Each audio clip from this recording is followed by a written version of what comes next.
Unified welcomes you to the following presentation of the Midwest Esports Conference.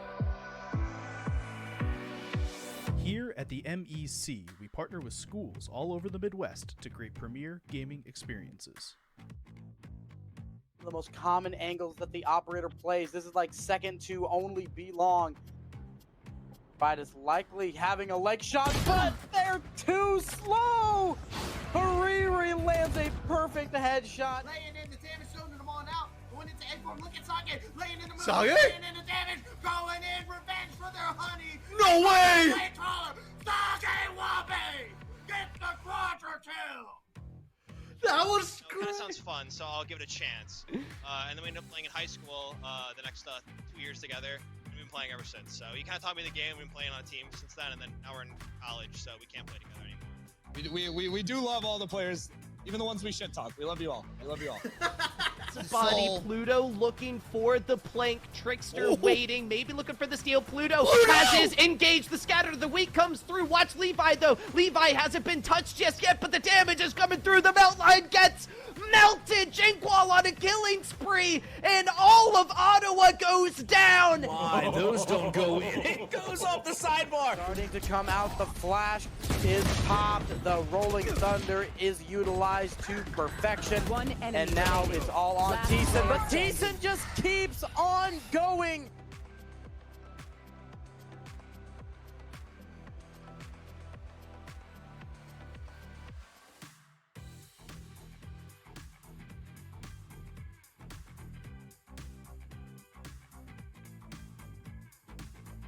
Welcome to the MEC. Enjoy the show. Hello everyone, and welcome to the MEC stream for some Friday night League of Legends as we continue on our coverage of the CLOL 2024 season.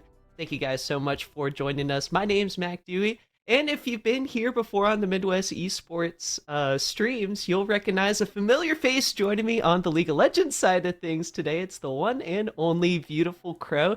Thank you so much for joining me tonight, my man.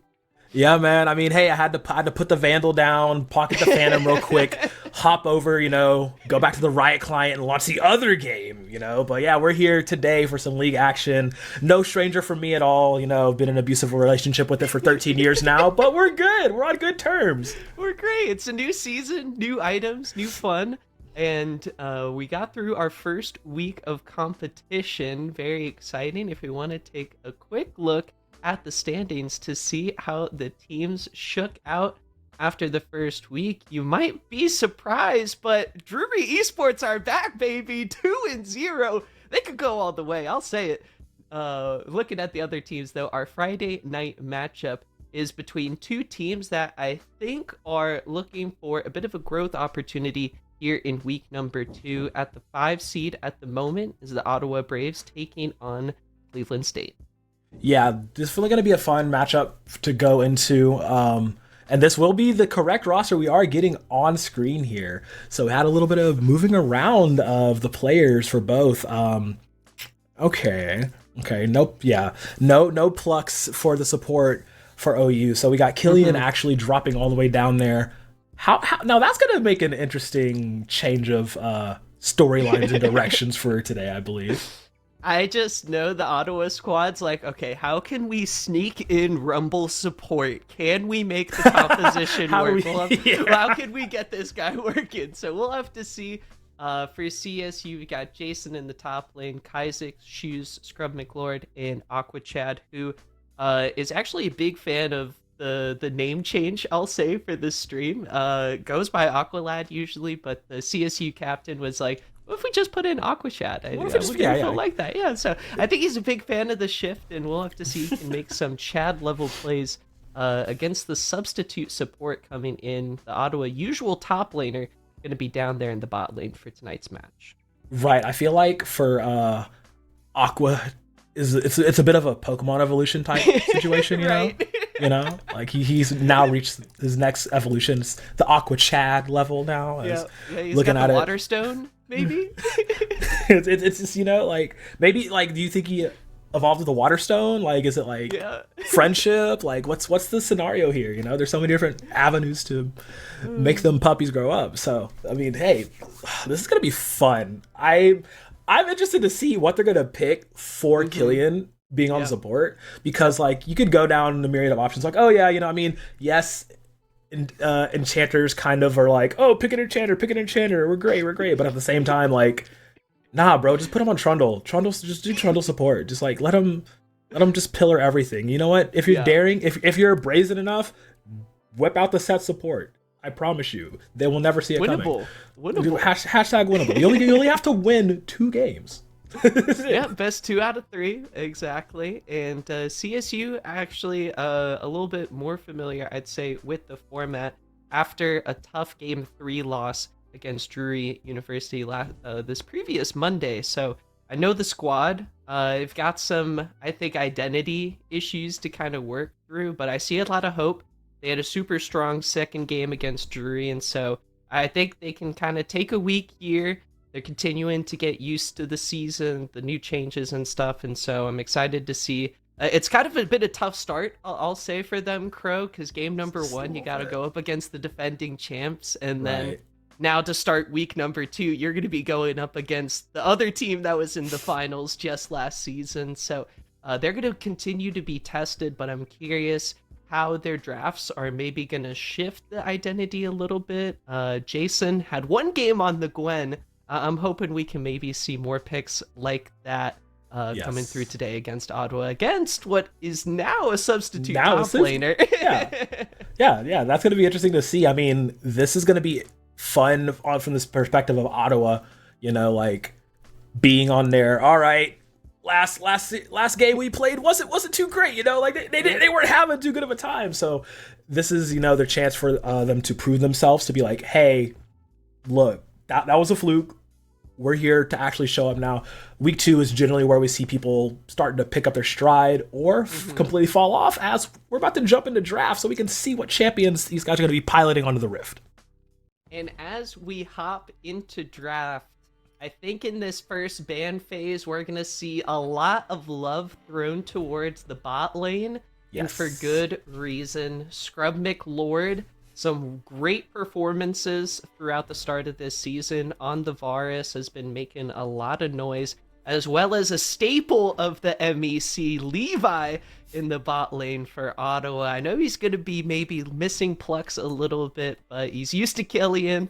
You know, teammates from the year before as well know what it takes to get to the end of the season to compete for championships at the end of the day. And keep in mind, this squad actually was voted in to the top 32 championship national tournament and made it to round 16. So we'll see if they can kind of work through these growing pains, as there's that Varus I was talking about earlier that's going to be taken away. Yeah, Varus definitely going to take off the table. A lot of people would have a lot of fun with that particular champion. I'm a big MF talker because I know how absolutely dangerous she has been. As soon as you mention it, she's gone. Like, you have to grab that like immediately. Like it's there. Like the 80 carry picks right now are all those that can really capitalize on using lethality properly to accelerate the momentum off the gate. And Varus, very good at that, even though you can build Varus 18 different ways, apparently. MF, also very good in that regard, too. So get both of them off the table, kind of just trading picks. And then also another power pick that was very much like a beneficiary of these changes, Karma, whether that be mid or support, get her out of here. So very good job by them. And it looks like they're just going straight for all the power picks, Mac. I think these teams, just like me, I feel like after a week you get adjusted to kind of what's OP. So Udyr taken off of the board. We saw a bunch of Varus Karma last week. I'm kind of interested to see how this draft work, because this is one of the first phase 1s that CSU has gotten through. We'll have to see. That's what I was thinking, that Callista or Draven might be banned. So Scrub McLord, it's the start of week 2. The Draven is open. How bold are you feeling? I think it's been literally banned every single game. So I'm curious if they're feeling comfortable enough to whip out that comp against Ottawa. Is it going to be the first? Okay, I had a feeling it was going to be a first pick 80 carry of some sort, and unfortunately, it's Lucian. I definitely. Oh wait, hold on. Is he on it? Okay, I was gonna say in response, I'm like, this does leave the Rumble open for Ottawa to grab, and I didn't think they do it first rotation. We're like, you know what? Hey, you didn't ban it. We're gonna go ahead and grab it immediately. So that's all. Oh my god, that's all the firepower they wanted. But the thing is, it's Killian's pick, but Killian is on the opposite side of the map. So,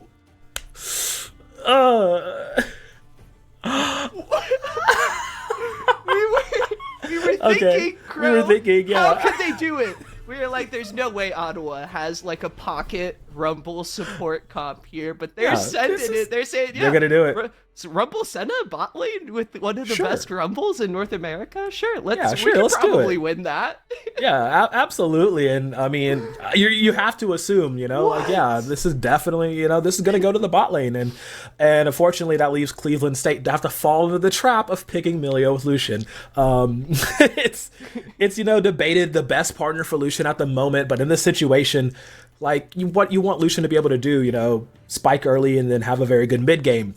If you're staring down the barrel of, one, your angry wife, and two, a rat with a mech, you're not going to have a fun time, because in what world is Ottawa ever going to be challenged in this early lane phase? It's just not going to happen. But Cleveland State, they want to try and challenge that, going to go and grab the Gragas here, who is, still a very solid pick in multiple roles. Like, the jungle or top, wherever you want to throw him in. If you want to do the crazy thing and put him mid, by all means do that, but definitely a very good big body to have, that extra CC available for them as Ottawa is cycling through some more picks.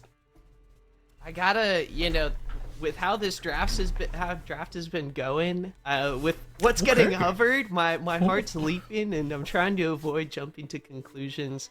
This feels like an Ottawa classic coming through. The Graves in a pretty good spot in the meta right now, and something I actually kind of like seeing coming from Ottawa, because gives them some early priority, as well as I think Kha'Zix has actually struggled to adjust to some of the aggression coming out of a lot of the MEC junglers.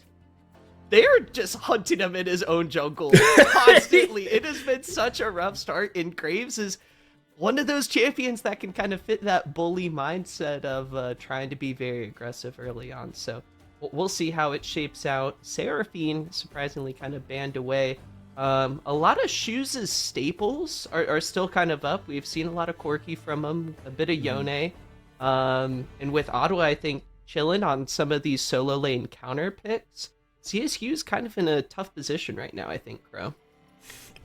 It's a very tough position at the moment. Because this is so much, not just upfront damage, but it's extended damage throughout a long, team fight, right? You're looking at, the Senna, who's going to be able to provide long-term damage over the course of these team fights, with the Rumble damage ramping up, with the slipperiness of, the Graves, who just, dash around, bullet in your face, dash back, right? And now to add the Aatrox to the mix of that, saying they want to take these fights. They want to challenge you at every single turn. And CSU going to round out their composition with two actually very fun picks. The Xin Zhao, which I think a lot of people need to be paying more attention to, and the Victor, just for another, a good solid AP pick for them. Yeah. It has kind of a split identity with their total composition. Wow. But I can see how it would work. The LeBlanc counter pick comes through, and the compositions are locked in. Ottawa feel extremely aggressive early on, and CSU, I think this is kind of classic play style for them. Jason's played some Gragas. We'd like to see it. I think for the side of CSU, the person I'd like to see step up most in this game is actually Kha'Zix on this Xin Zhao. It's something that can match early with the Graves, and he has a lot of playmaking potential. It's a lot of early aggression, like I said before. The LeBlanc's going to be pressuring mid. I think the Aatrox is going to be pressuring the Gragas, so it's a bit of a challenge in the jungle to handle all these lanes, but let's see if they can make it happen. CSU, an 0-2 start to the season, hoping, I think certainly with this game, find some of their comfort and see if they can work through a tough match. The Ottawa Braves, though, Crow, I still can't believe we were joking about it. We were joking about it, right? They actually pulled the trigger. Are you kidding me? They actually pulled the trigger on it. That's the crazy thing about it. But yeah, so we are really going to be looking for the top jungle destruction. Yeah. I say that, but like your normal top laner is in the bot lane now. So does that mean Prod's gonna start paying more attention to that bot side? Because Killian's like, hey, yo, come to my lane. Wait, no, we're down here. Like, hey, yo, we're down here. You know, like, is it gonna be that jungle support synergy that's happening, or is it gonna be, you know, business as usual? And how quickly can CSU get off the ground? We'll have to find out though. Yeah, I bet Killian's gonna be like, wait, are you actually gonna gank my lane? People come bot? This is crazy. This is new. It's a foreign concept. As we'll have to see how the teams do as we head on to the Rift for game number 1. Summoners, welcome to the start of week number 2 here in the MEC 2024 season. Cleveland State University taking on the Ottawa Braves. Okay, getting right into it here. This is going to be interesting. Like, we talked about how for Cleveland State early on, they want the Zen to get off the ground early. they want him to be as nuisance as possible, challenge Prod, you know, not allow him to get off these, you know, damaging ganks that he's going to be going for, because all of his lanes have great CC available to them. You know, Prod can use this Graves pick as it needs to be, right? It's just a matter of how Kaz is going to counter that as much as possible. And for those, I feel like Levi on Senna, it might be the most like un-Levi pick ever, but there's people who think Senna can't deal damage and carry games. Just you wait, we'll see how this one goes. It's a pretty short-ranged composition, I think, overall for CSU. So, I mean, Ottawa, I know, going to be feeling a little comfortable having their guy, Levi, scaling into the late game potentially. But again, you know, I'm just kind of theory crafting a little bit and, you know, thinking about my guy, Levi, such a big base for the community. I don't know if this is something he's practiced with Killian, or if what's going to be happening in this bot lane, but I can't wait to see how it shapes out. And if Scrub McLord, who's had really good showings against other ADCs in the MEC, I feel like going against Nightstar week 1 and now Levi week 2, it's going to be interesting to watch as we see Blonde get level 2, and, you know, he is not afraid at all of looking for these trades and maybe more. Yeah, I mean, getting that early level 2, he was taking a bit more of a chunk than Shoes was until that level 2 came, had an additional ability. We're really going to need to see Cleveland State step up. Like, I know we touched on a little bit, like, yeah, it's week 2 coming into the regular season, but we have seen them play before, right? We know that they have that ability wow, the empower damage. Aqua Chad buffing up Scrub McLord, allowing him, and that's one of the benefits, the things that Lucian benefited from the season change, right? The change in terrain around bot lane, allowing him to jump into an alcove like that. Like, you saw how much damage chucked down Levi had to have to burn the heal. Brutal start. I wonder, is I mean, Senna Rumble definitely not an early strength bot lane, but we'll have to see if it's able to scale up well in a tough position like this. Kaizik's actually forced to take a visit to the mid lane. I think he'll end up sharing some XP, but the flash in Blonde gets first blood underneath the turret and it's executed. Shoes did not deal a single point of damage. Blonde gets a free kill. Huge boost for the LeBlanc early game. Oh wow. Okay. He's not messing around. Not messing around. You know, burns it all to secure that first blood, get that extra ring on his finger. You know, maybe went to Jared. And immediately gets back into the mid lane. I mean, that's just the expected pressure we knew that Ottawa were going to bring to it, especially on Blonde, on something like LeBlanc in this matchup. Early on, the bot lane for Ottawa, their entire MO is, you know, just farm, apply pressure as much as they can, where it's the exact opposite for Cleveland. You know, they're going to go... Oh, he dashed in! Scrub McLord flashing! He got takes down Levi. Prod is going to get a kill on the return. That was some crazy aggression coming out of the Flash Ignite. Lucian wants to start that early snowball going, but I know Prod on the Graves is going to appreciate some of that. Yeah, it's just as I was saying, like, whereas Ottawa, they want to be farming, you know, scaling up, getting the souls for Senna, getting some stacks going.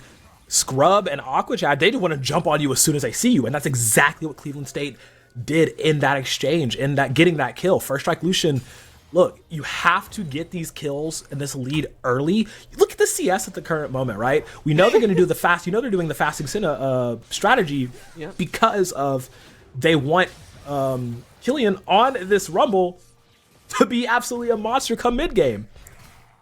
Blonde just looks so darn clean on this LeBlanc. Stylish.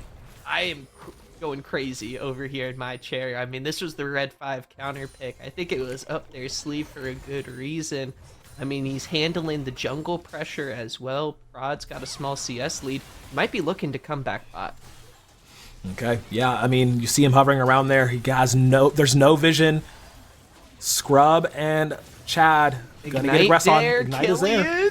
Gonna try and dish out the damage. Scrub McLord, there's some healing coming from Levi. Oh, wow. Lucian is just burned away off the map. Aqualad forced to flash away, and you know, Prod he burned his flash, but definitely worth the CSU bot lane getting a little overzealous. Yeah, and that's one of the, you know, that's like one of the power points of Ottawa's bot lane. Like, Levi in the perfect positions to provide the Qs, get the heal and the damage through bodies. You couldn't ask for a better thing. And Scrub McLord on Lucian, not in range to try and, you know, take down Levi from the other side. Because Prod was there. Prod does have the damage, like we said. This Graves, all he's bringing is damage. The Cowboy got guns for days, and he's making it work. So now that puts Ottawa at a very nice little, it's only, you know, a little bit of a, like, tiny lead, but it's a very nice one when you look at all across the board. Well, CSU gonna take the bot lane priority and find something on the other side of the map. They're gonna get the grubs without too much issue, and we go back, I think, back to the drawing board for both teams. You know, still early on, a lot of action throughout this first 7 minutes, and overall, I mean, if you're Ottawa, this is, I think, kind of how you were hoping the early game would go, getting some golden kills onto the Graves. Bot lane, it is doing fine. They're surviving the pressure, and honestly, Ottawa, I think, kind of rolling. We'll have to see if Scrub McLord, who's just been dealing so much damage to Levi, he's trying to dash in for more, just keeps coming so close. Meanwhile, more dueling in the mid lane. Crow, there's just action constantly all over the map. Prod on the Graves is looking bot. Yeah, and it's literally hilarious at how quickly Levi had his pulse on the trigger, because heal just came up. No way. Blonde flashing, Blonde. in. It survives! The second solo kill, Crow! He can keep getting away with it. Oh, you know he sure will. He's been watching all the Bobkin videos and all the streams. He's like, okay, I gotta go in exactly like this. W here, land a Q chain, auto, boom, we're good. It's Blonde getting away with absolute murder. 2-1-0 now. First team member with a bounty on them. Now the gold lead, it's starting to grow. It's starting to get scary for Cleveland. As I was talking about, they needed this composition to get off the ground in this first 10 minutes. We're at 8, and they're not looking so hot. Especially around that bot lane, right? Killian, level 6, you got the equalizer now. I feel like that's comfort zone. They can start looking, I mean, the next dragon is in about 3 minutes. And I'll be looking, again, I talked about Kaizix at the start of this game, 0 kills. He's been trying to play lane control, trying to keep Shoes afloat, who's been struggling in the mid lane. And now I wonder, Prod on the top side of the map, Kaizix might not know it, but this might be one of his only shots to get something going in the bot lane. Yeah, and I mean, he's 6 now. He has that ultimate available. This is 100% the time where he needs to make his presence known. Kaizix needs to either A, help Shoes, who's once again getting assassinated. That's you know, we're just gonna move on. We're just gonna, you know, it's part of the job. It happens. But they need to stop the bleeding, right? There's a huge slash on your arm. You need to get somebody to get the gauze, grit your teeth, bite a piece of wood or something and get those sutures in, because if you let that wound fester, we're gonna have to amputate. And look, Cleveland State already not playing with all 5 pieces of Exodia as is, so Ottawa can definitely capitalize on that as much as possible, because Blonde is just gonna run away with this game if not.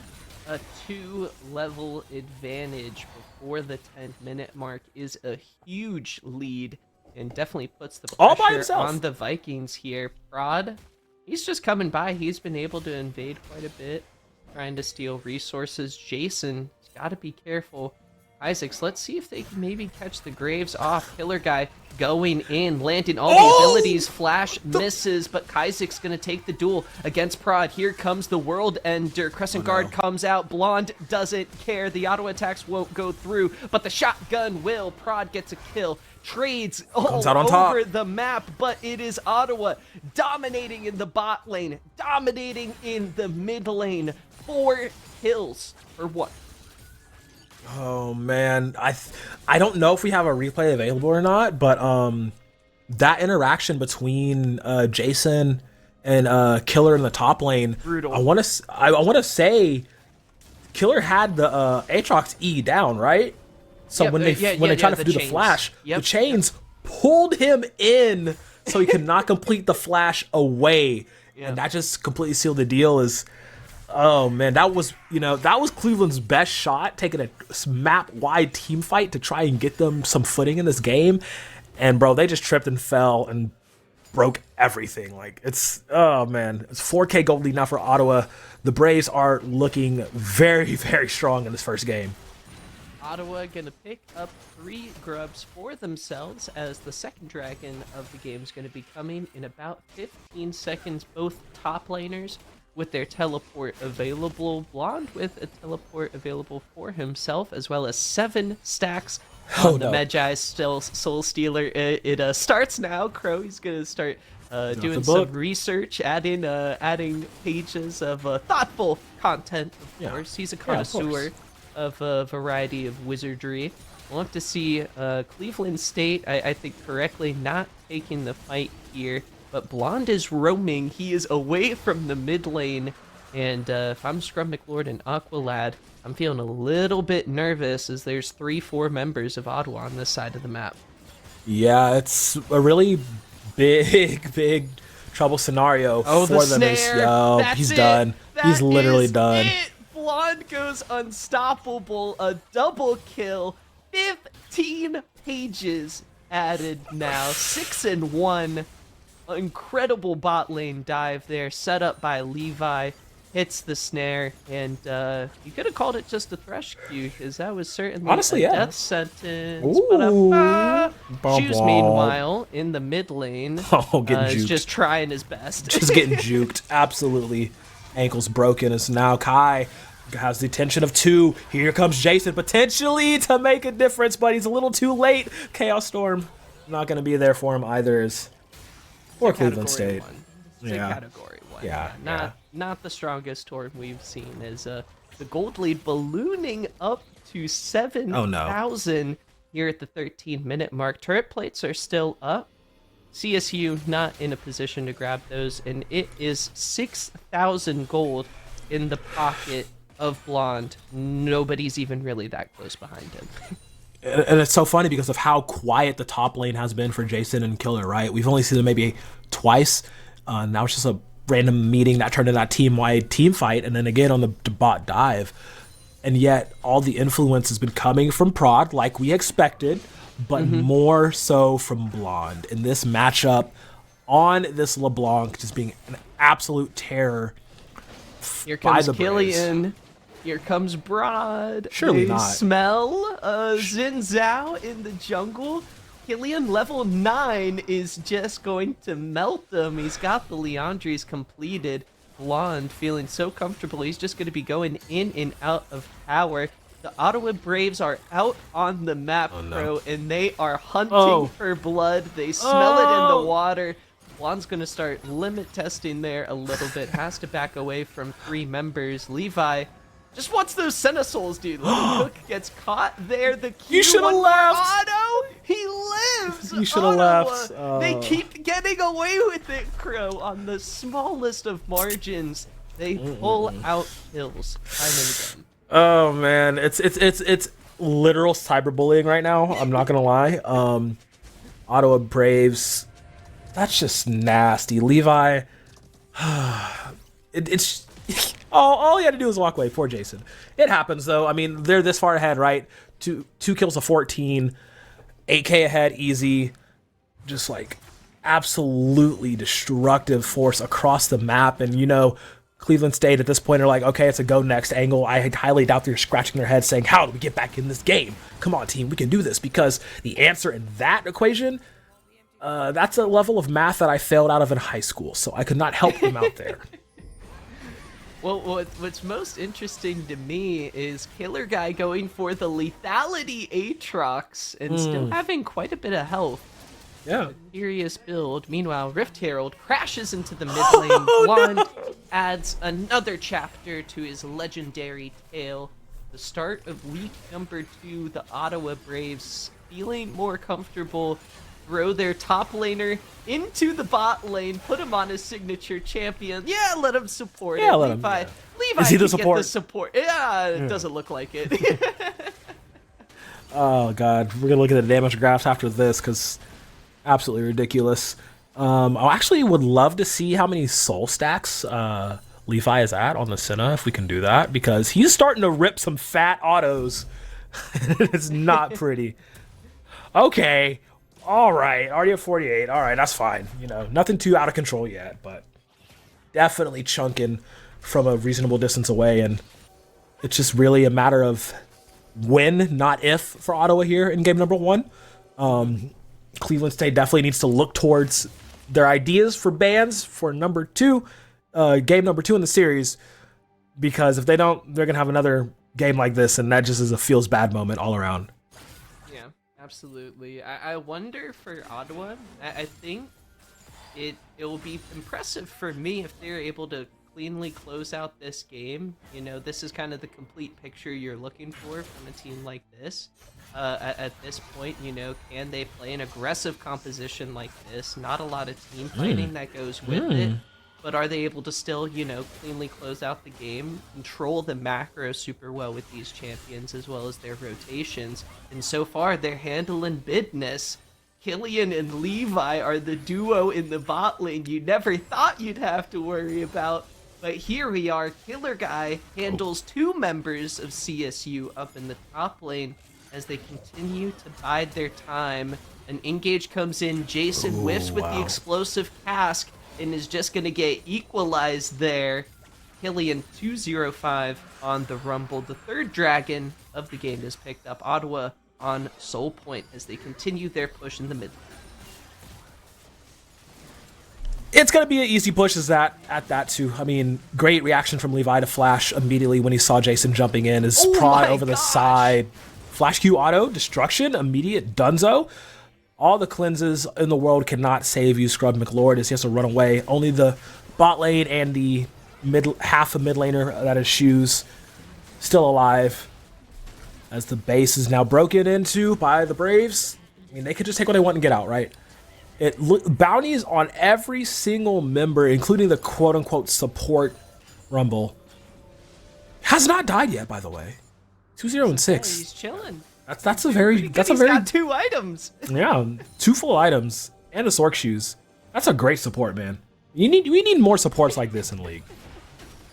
Now Blonde, I think he's surrounded by 4 team members. He buys some time for the rest of his team as they look for a kill there onto Jason on the opposite side of the map. Blonde gonna start pushing in the top lane.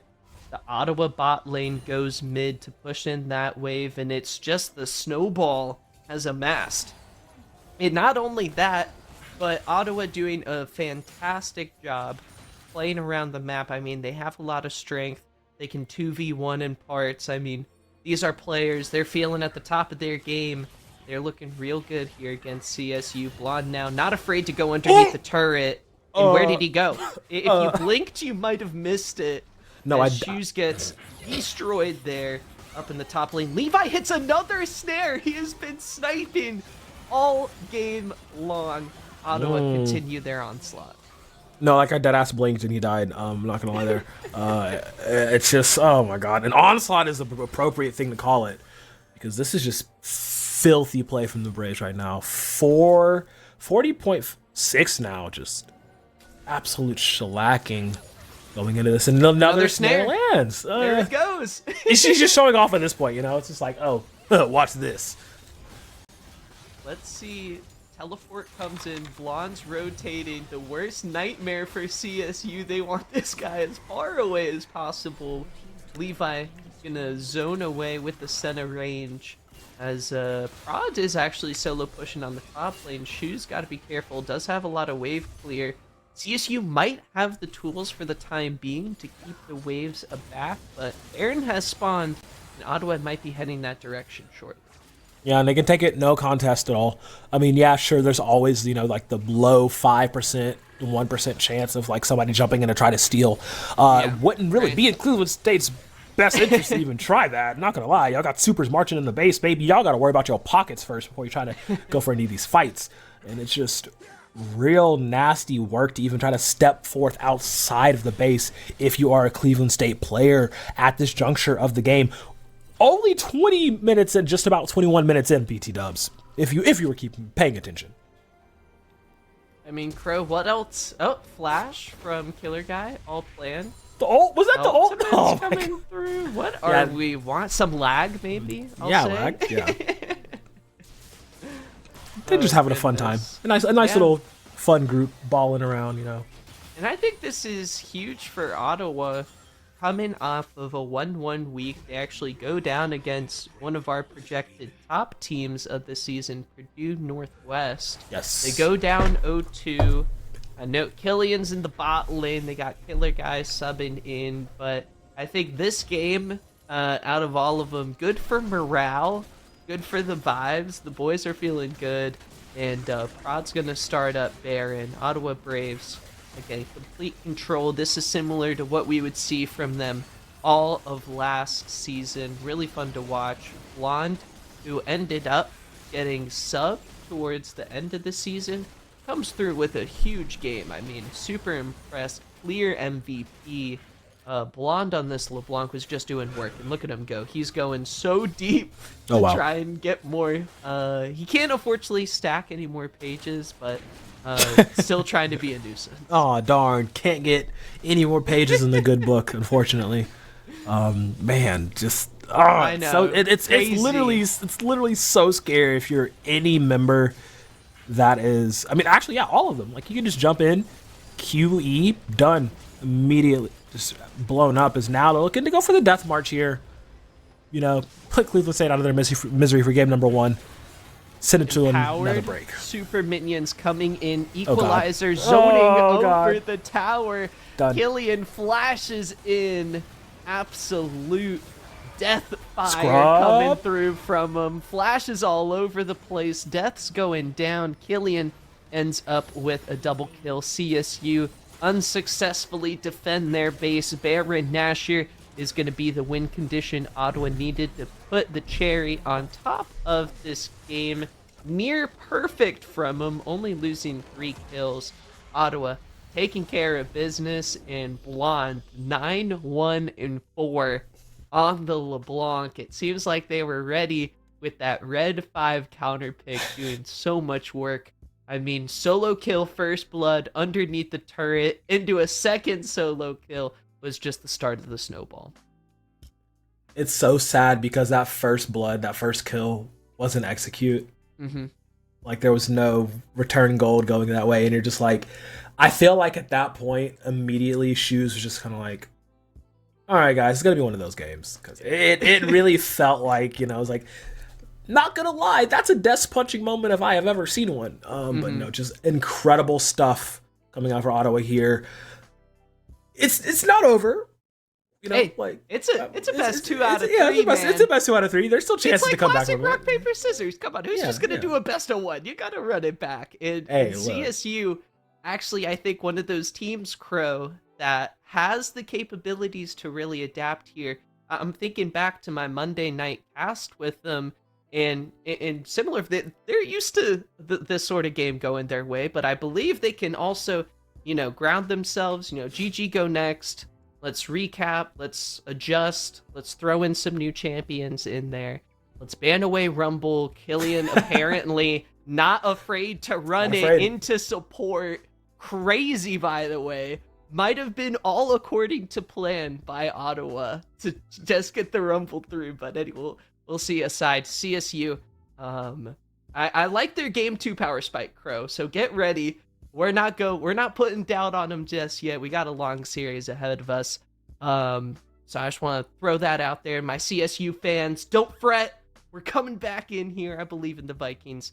But before we hop into break, I'm curious, Crow, have you ever wondered about what goes into running an esports event? Between your team helping you run the event, the audience attending the event, maybe the casters who are talking into the microphone about said event. The people, I think, are really the first thing you have to consider when setting up an event. So if you want to learn more about how people power esports events and more, type !top 5 into the chat and check out our article, What It Takes, Top 5 Things Powering Esports Events. Thank you guys so much. Don't click out of that browser. We'll be back with game number 2 of our Friday night MEC CLOL action coming up in just a bit.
We are here live at the MEC Fall Championship. It's Kendo Slice, and I am with Cleveland State University's Sully.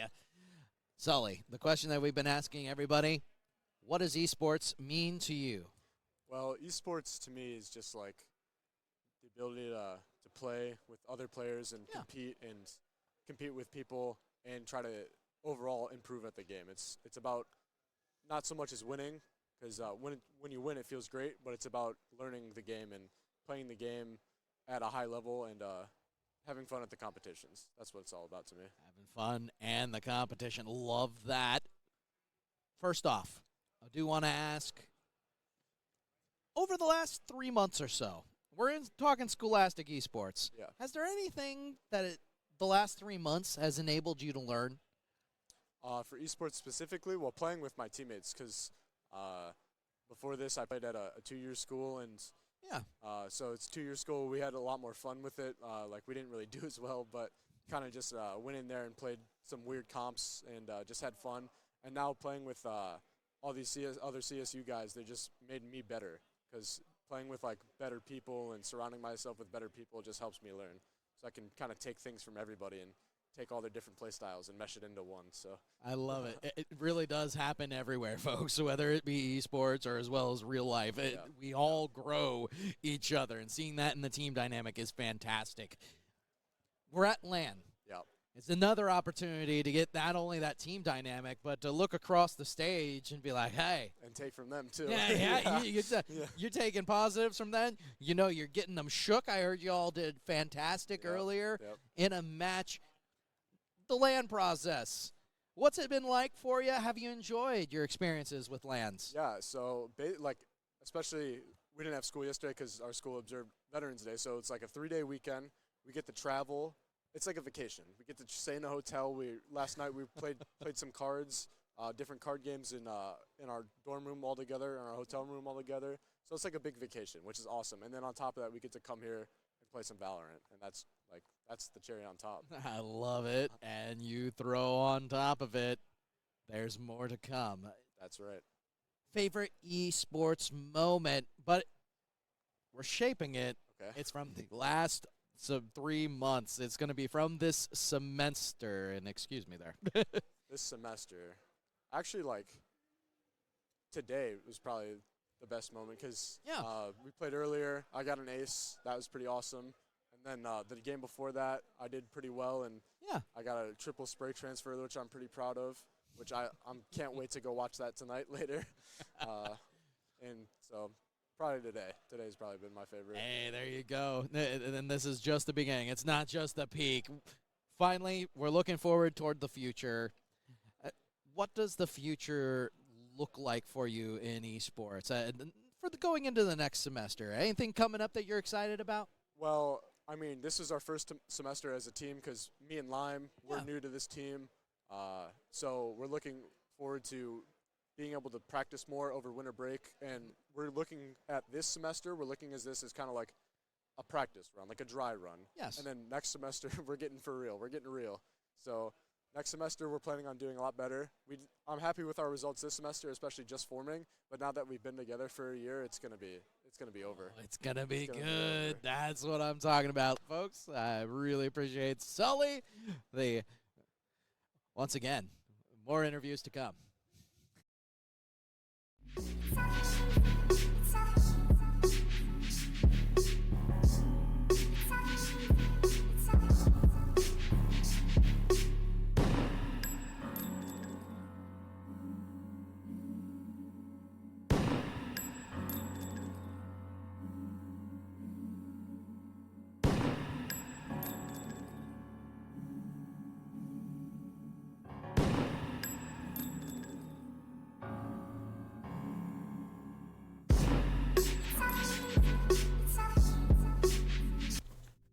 Hello everyone, and welcome back to our continuing coverage of the 2024 CLOL MEC season. We are back with more Week 2 action as CSU takes on the Ottawa Braves, and something, as Hyper said before, that wasn't, I think, on anyone's bingo card, was Killian coming through as a support substitute and rocking the rumble in the bot lane. It seems the Braves had something up their sleeve for this scenario. Just throw Levi on the Senna and Killian will take over as, support. I'm telling you, this is exactly how the comms went. They're like, hey, fasting Senna still works, right? Like, yeah. All right, cool, pick me Rumble. And that's literally how it went. Immediately, that was the only discussion that was had, because this man, he didn't die a single time last game on the Rumble.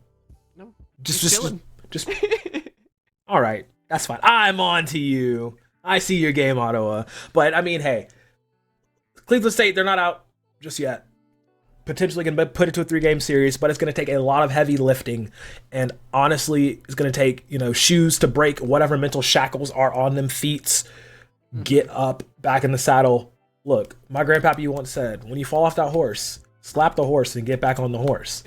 And that's exactly what's going to have to happen here, because you cannot have another performance like that. And CSU will have to do everything in their power to prevent Blonde from running away with it. Even like Banda LeBlanc, sure, but also give Shoes some attention in that mid lane. Like, Kai was just kind of wandering around for like the first 6 minutes of that game on the Jin Zhao. We didn't see it be effective in any sort of way. So we need to see that mid jungle change attitude as quickly as possible.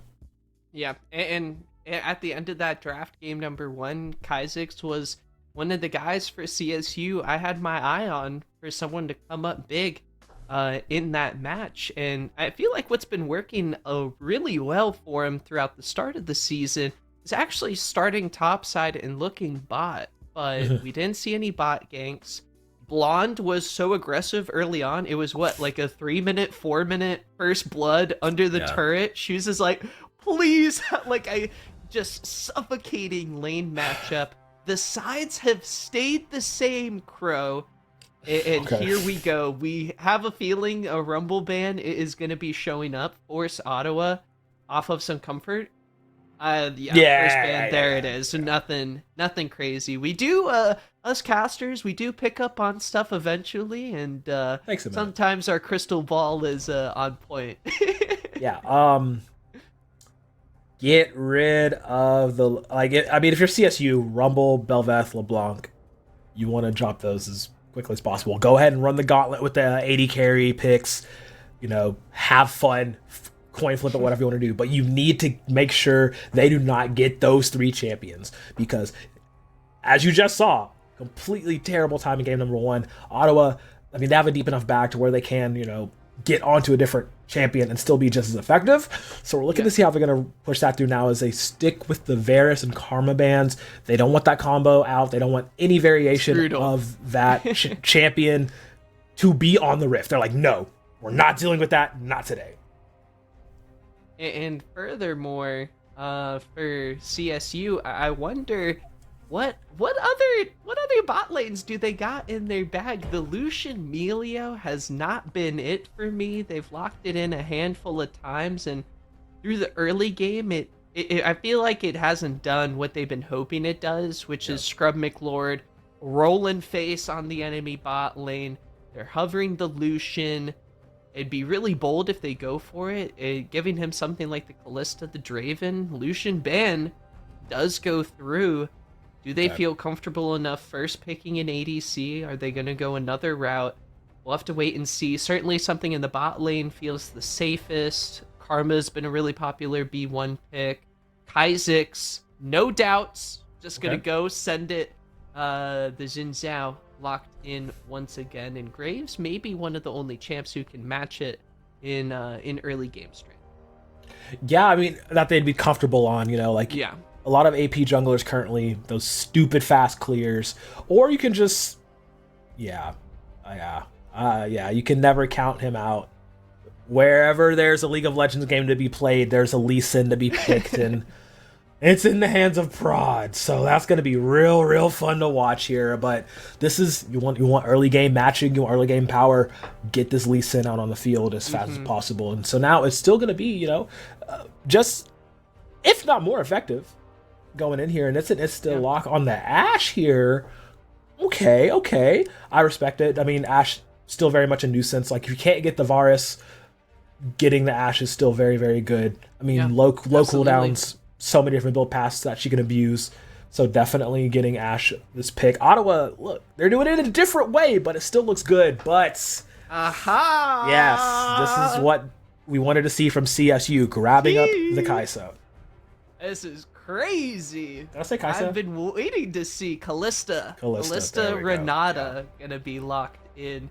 And for the Ottawa fans, I know it's not Trickster in the jungle, but Lee Sin, something the Ottawa fans are very used to seeing. I'm just imagining Trickster in South Carolina picking up a whiff. I feel like there's some psychic connection there. Ooh, his ears are burning. He feels a disturbance or something in the league force, and I hope he's smiling proud as Ottawa pick up a classic pick for their squad. Ashe Braum finish off the bot lane.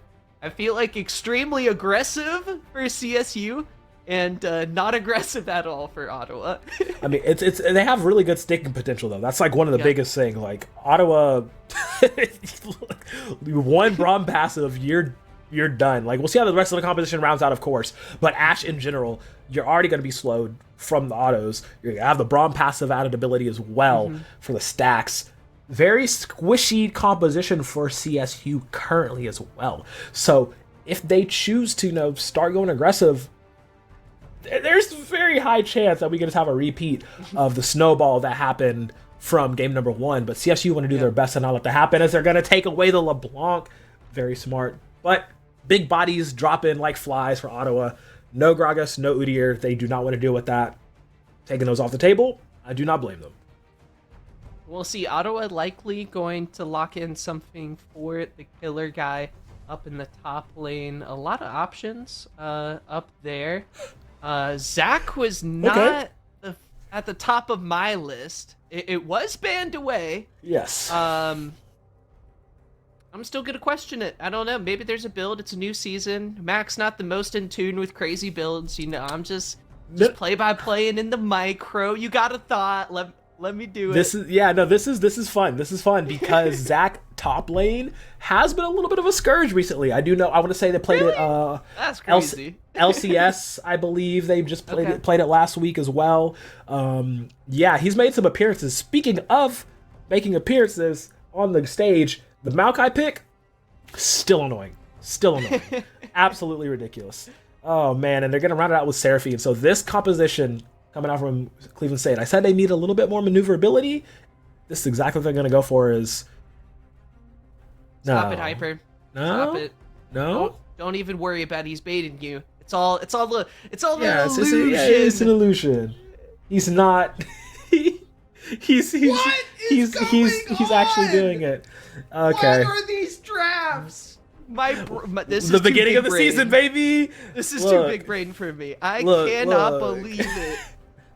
Machiavelli, you have to understand, when they pick Ashe Braum, there's gonna be another marksman somewhere on the map, regardless if it's top or mid, and it just happens to be the Draven pick, and Blonde is about to show us something insane. Absolutely insane. But the thing is, about this auto, look, exactly, like that's like this is the ticket, because this auto Braves lineup right now, if they can't get onto CSU, which there's a very high chance they will be able to. Very bold pick doing double marksman into Renata, by the way. That ultimate in later fights, that hostile takeover is going to be extremely hostile. So they have to watch around that. But like, there's so much disengage available for CSU. It's really a matter of who gets caught or who can break away first. So this is about to be a very, very important first 6 minutes before all hell breaks loose. And I am so excited for it. Crow, you said before the draft you're looking at the mid-jungle duo for CSU to step up. Going into the likes of Draven, Lee Sin, you gotta think they're gonna be trying to make a whole lot of plays on the map. So I think you were right on the money. Shoes on the Seraphine, Kaizik's on the Xin Zhao. We'll see if they can step up to the challenge. Blonde, so aggressive on the LeBlanc in game number 1. Just throws it into 5th gear. He is ready and revving to go on this mid lane power pick. This is absolutely nuts. Ottawa. This is insane. What are these comps coming through? They came prepared to week number 2. So really exciting to see. It's a best of 3 series. CSU hoping to come back into this one and force us into a game number 3. Summoners, welcome onto the Rift as we continue on our matchup between the Ottawa Braves and Cleveland State University. Let's get into it. All right, Mac. Look, if there was a composition to make something silly happen, this would be that composition. Yeah. As we have a little bit of a timeout. They're baiting us. They're not letting us have what we want. We want the chaos. We want the ridiculousness. We want the bloodshed. And they're saying it's on brand. That's what I come here for. Oh man, they really got us that last pick. Like, they're just like, here I was. I thought I'd seen all of it, Crow. Hyper loves, if you watch every time, I feel like at least once a stream, Hyper's baiting me. I'm watching the picks as they're getting hovered. He likes to throw in some niche stuff here and there. A little Xerath for the goats, for if you know, you know. And then Draven, like, no way that gets locked in. And then here we are, once again. Ottawa just blowing our minds with, you know, what's going in. So we'll see how this one, important early game, even more. I feel like for what we've seen from CSU, Crow, a lot of their comfort zone is in trying to get to the point where they're making big team fight calls later on in the game. They've got big tools for that. You talked about the Ronaldo ultimate doing a lot of work. Synergizes pretty darn well with the Seraphine ultimate. And with the Maokai ultimate. And they've got the pieces. And the Galista ultimate. But will the puzzle break before they could put all the pieces together? Dude, it's so funny. Like, it's just really interesting. Like, how big is this net trampoline gonna be versus this actual Hadron Collider? Like, what's gonna happen? You know, like it's effectively an arms race here going into this game number 2 because, like I said before, this bot lane is going to be really interesting to watch. Callista and Renata versus Ashe Braum. The trades, especially like these extended trades, are just going to be very scary because of the amount of inherent CC built into the kit of Ashe and Braum, right? Like, early on, Callista's gonna be slowed down. Yeah, Callista, she's gonna be trying to hop, skip, jump, bro. She's gonna be stumbling. She's gonna be doing like the drunk 3 a.m. bar crawl, like once you're leaving. Like, it's not gonna be pretty, and Renata's just gonna be laughing the entire time. I'm like, stupid, what are you doing? Like, you cannot afford to slip up once, and we already have seen Ponder do some crazy things on the Graves. On the Lee Sin now? My man's picking Lee Sin? That's terrifying. So it's just gonna be really pivotal for CSU to not drown early.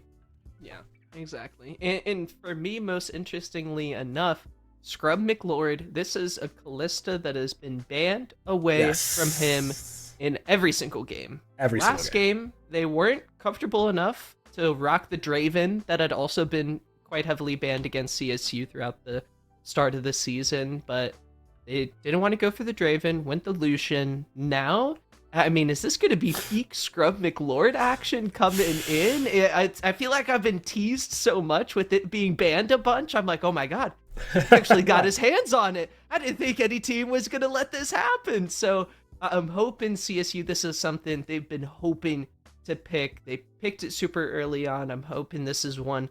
You know, we talk about sometimes teams in scrims versus teams actually going on stage and playing. I'm hoping this is a scrim comfort thing, and they can really show off on it. Absolutely. And the Zac Top, I gotta talk about it. The Zac Top. let's do it. Oh my god, it's so much fun. Like, you're like, I don't. At first, when you saw it, like, wait, that's interesting. I don't really, think about like Zac Top or where, like, haven't really been seeing Zac in the jungle. No, Zac Top is quite the annoying menace currently. Look, it's just you have to be opting into the madness to play him. Like, I think he's sitting at like a 56% win rate. Like, oh my god, top lanes specifically going grass, because like he makes very good use of the new item. What's it called? It's the magic version of Sunfire. I forget exactly what it is. Yep. He makes real good use of that. Just very sticky, very much taking damage and just being a nuisance, but he scales well enough to where it's not just like, oh, he's gonna fall by the wayside. So he provides a lot of good tankiness and utility, less for the elastic slingshot and more for the use of his Q, being able to like use it like a hook, use it like a hook champion would. So that's really dope for Ottawa to be like, let's try it. Let's go ahead. Let's do it. Let's go ahead. Let's try it. The only person really without CC, well, I mean, I guess Draven has CC in his kit, but like every other champ is running like a decent amount of CC to where they could facilitate Ponder to come in, gank their lane, get a few kills, push on ahead. CSU could do the same thing, but they could really only effectively get it done in the mid lane. Like, you need to be repeatedly bullying this Draven and like keeping him in the doghouse as much as possible for as long as possible. Potentially jumping into the top lane if they want to do that. If you really want to try and gank a Zac, I mean, if you want to try and gank a Zac, good luck. That's right? on you. Like, it's gonna be right. So it's so interesting because CSU, oh man, I love their composition. If it wasn't going up against the composition of Ottawa, come on, CSU. I'm praying to the Norse gods, to the Vikings, for them to come through. I'm really, again, excited to see the Callista and even the rest of the squad. Kaizek's redemption on the Xin Zhao. Hopefully he's got the game 1 download. I feel like jungle's a bit of a dance against the opponent. Game 1 can be maybe kind of telling. And he's had some really good like path adjustments, I think, throughout a lot of series. So I'm curious exactly how he's going to handle this one, and how much of an asset or a detriment Shoes is going to be to that plan. Because I know for junglers, at the start of the game, you're like, all right, I'm going to go here. I'm going to go down bot, maybe do a little bit of a gank, and why is mid on fire? Fire, yeah. And you like, get I told you to play through safe. that plan. and you know, you got to adjust. And you got to try and, you know, start being comfortable and maybe, my mid's kind of dying. What do I do here? So it will be interesting. Prod on the Lee Sin. Don't know if that's something we've seen from him this season before, but something that might be pretty aggressive. Xin Zhao going to be relatively early focused, scaling with the... I've seen a lot of that Titanic Hydra build, so gets a lot of health, kind of goes crazy. So I'm curious, Lee Sin, hard time dealing with that outside of the early game, I think, generally. But we'll like that for the Dragon Rage potential. If we get to the late game and there's a nasty Lee Sin kick into the backline, that'll be something I'm kind of keeping my eyes on, hoping. So we'll see a lot of interesting aspects of the draft as we get ready. Do we have a word on the delay here? Because I'm sure everyone loves looking at me and Crow's face talking about the game. We're still waiting on word. Yeah. So we have no timetable currently. We're working on it, I promise. I'm talking to my 2 friends left at Riot, you know, trying to make things happen. The kitchen is in fact on fire. Pro tip, use baking soda. It helps a lot. And like, I'm not even joking on that. Like, if you ever see fire, throw baking soda on it, gone immediately. PSA. This is actual fire safety. Like, I'm a professional. But it's really interesting. Only you can prevent kitchen fires. Exactly. It's really interesting talking about the Lee Sin for Ponder, right? You look at his OP.GG. Hold up. Just. Are you gonna judge? I don't want people looking at my OP. It's literally, nobody needs to see. It's what do you got for me though? You don't see it at all this season. All you see is Hecarim and Belveth. Class. It's perfect. Just perfect. Now, if we go more in depth, well, you know, hit that enhance button, right? Like, it's just, you don't see this Lee Sin. And you're like, when was the last time he played Lee Sin? Well, baby, I got you. Don't worry about that. We here at Crow Detective Services. Private investigator. Who is going to grief your next League of Legends game? Crow is on the case. I will find them. Don't worry. Don't you worry your pretty little head. We will find it. It's just that you're like, all right, that's fine, I guess, but my man is just not Lee Sinning it up. However, if you take a look back a while, like then that's a different story. The deep lore? That's a different story. The man had put up a pretty decent amount of Lee Sin games, you know, it's like a respectable amount. Hasn't?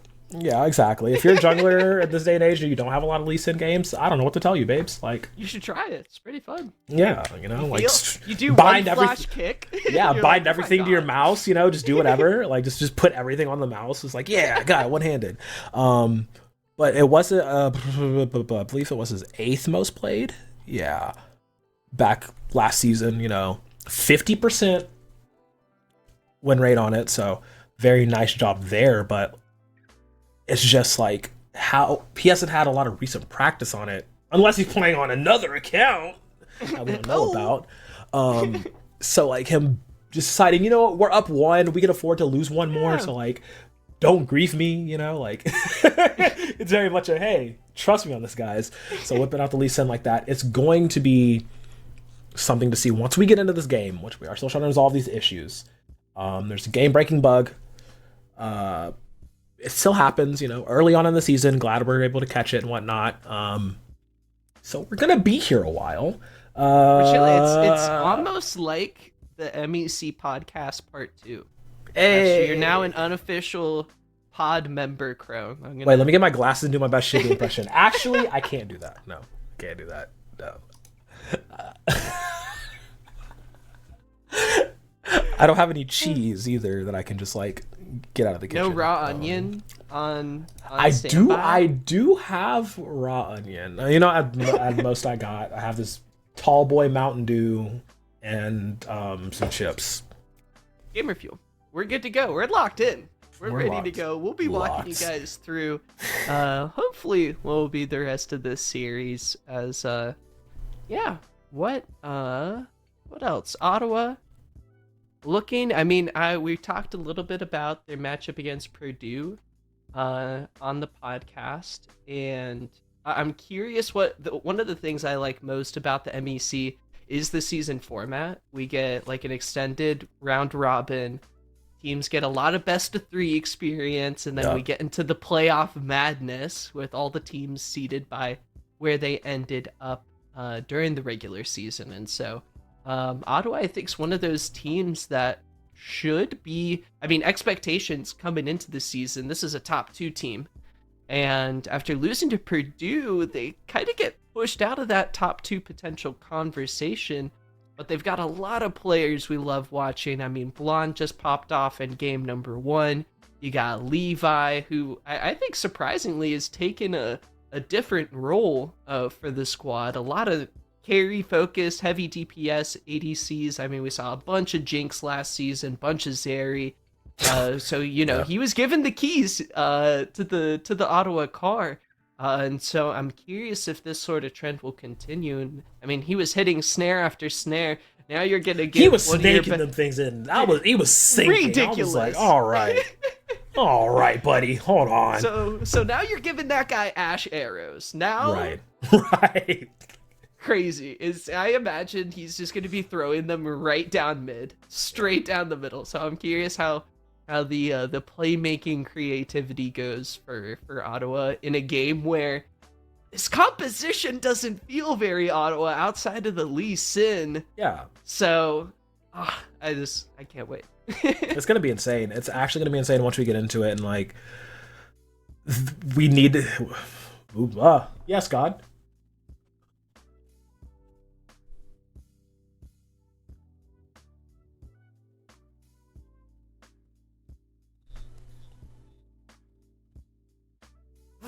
Q&A time. Q&A time? Hey, yo, good thing I got the chat pulled up. I'm ready to go. Okay. Yeah. We're good. Yep. Yeah, We're doing a Q&A, guys. I'll put my audio in. Hello, Twitch chat. I see you. Okay. We see, are we getting, this is not our producer, it's actually God. Yeah, this is, I mean, the source in the production thing is Voice of God. The first question is, how old is Mac Dewey? Good question. Crow, do you want to guess? I think Hyper knows.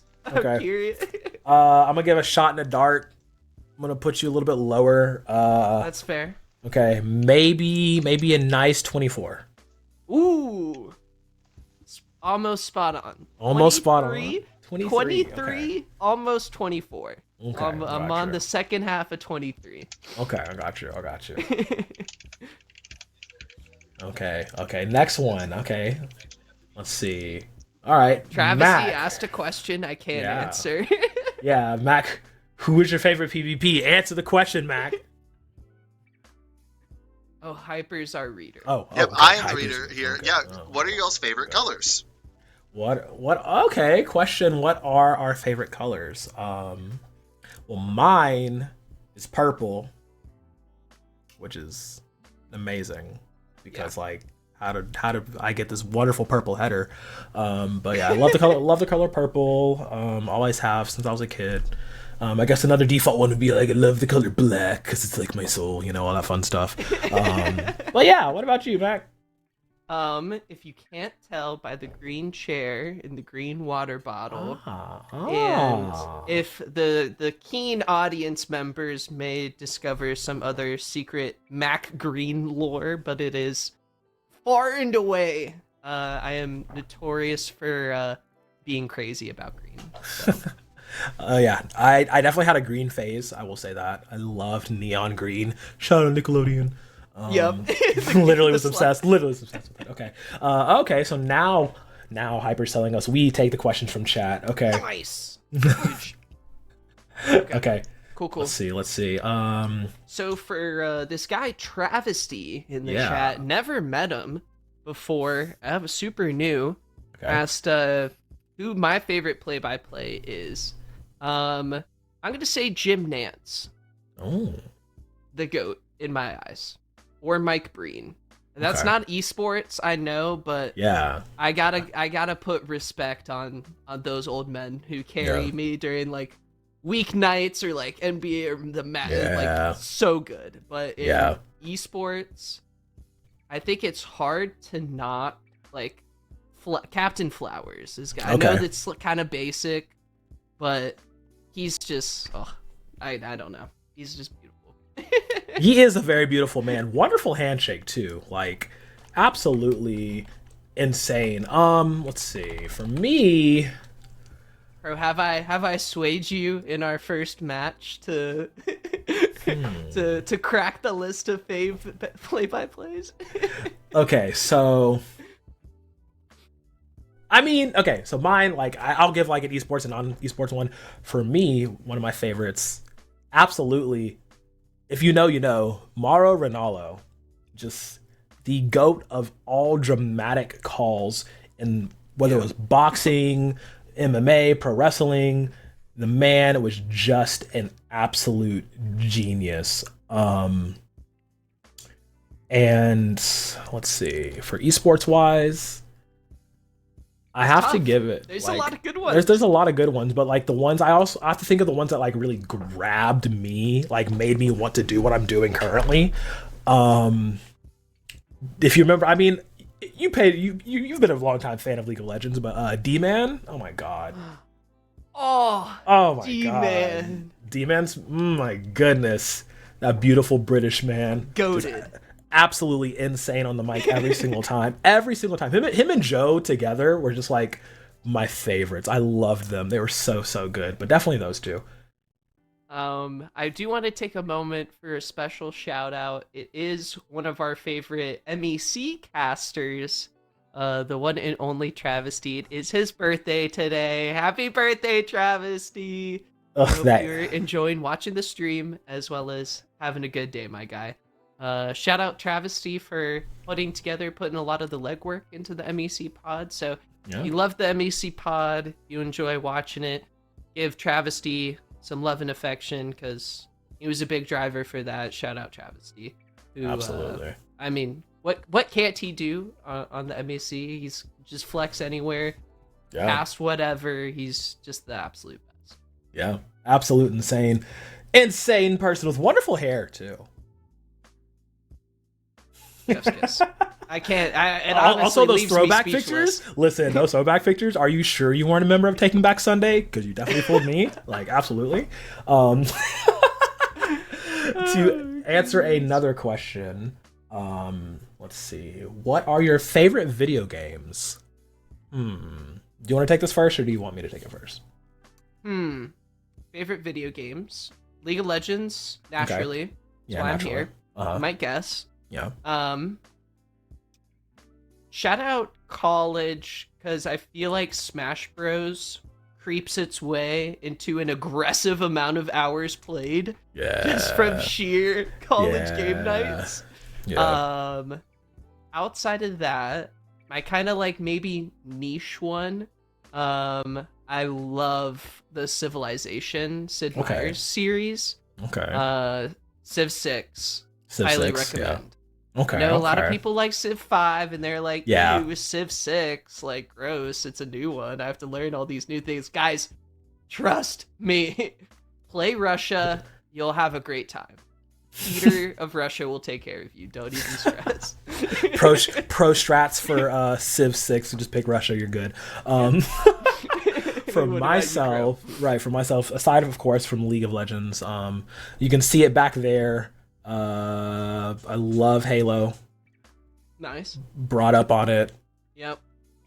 Literally just, that's what got me into competitive gaming in general, was Halo 2 MLG. Straight ripping all the way. Final boss, yeah, you're cool, whatever, but straight ripping was that team. Let's be honest here. Who was on the Mountain Dew and Dr. Pepper sponsorships? Exactly. But then also I love the Monster Hunter series. Anybody that knows me knows I'm a big Monster Hunter fan. But also Pokemon. And fun fact, me and Pokemon actually share the same birthday. So like the same day that Pokemon Red and Green dropped into Japan was the same day that I was born. Yeah. So every year I'm reminded, happy birthday Pokemon, but also happy birthday me, you know? So it's super fun. And then also rounding out the list, let's see. Street Fighter, but also Marvel vs. Capcom. Okay. And then also I literally am like contractually obligated to mention the Beautiful Joe series. Capcom, when is my remaster? That is literally just for me. Give me the remasters.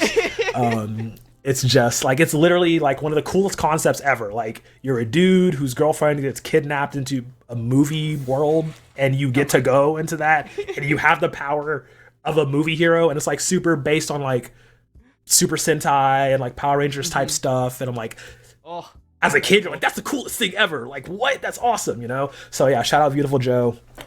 Give us the remasters, please. You picked up, I think, on the travesty psychic wave, because he was like, with WTF, Crow did say Beautiful Joe, hello? I see it. I mean, hey, look. He knew it was coming. Yeah, it was coming. Okay, let's see. What's another good one? Okay. Travesty is always asking about War Turtle. He's so I mean, curious. War Turtle's cool, but like, I was a Bulbasaur baby. I would take off my shirt right now, but like, I have a literal tattoo of a Bulbasaur on my bicep. Just because like, that was my number one. That was my first pick. Like, you know, like, and if you can look over yonder, I have some other Pokemon plushies because I'm a plushie girl at heart. You might guess who I started with. Oh wow! Dratini. You got it. Yeah. Let's see. Okay, this is a fun one. Do you like Ed Sheeran or Ariana Grande better? I gotta go with my girl Ariana. I do. I really gotta go with my girl Ariana. I mean, who hasn't sung like "Break Free" in the shower? Yeah. Peak middle school. Look. I mean, come and on. Also the fact that her and The Weeknd cannot make a bad song together. Like, y'all got 5 songs together and all of them are bangers. I will say I did go through an Ed Sheeran phase, like right out of high school. When Multiply dropped. Oh my god! Yeah. Like, come on. that album, top to bottom, no skips. Subtract my heart in pieces. I just can't. Yo. Oh my goodness. Let's see. Okay. Is Beautiful Crow single? Depends on who you ask.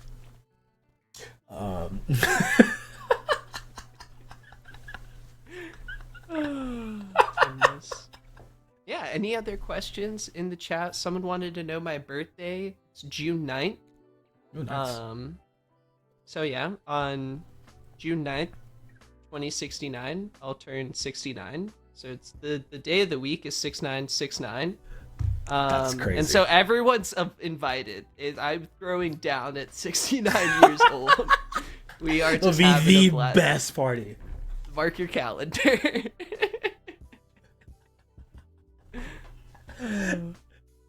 Let's see. Any other? Do you just want to throw up some ARAMs of Mac doing Beautiful Crow grinding? Yeah, just do some.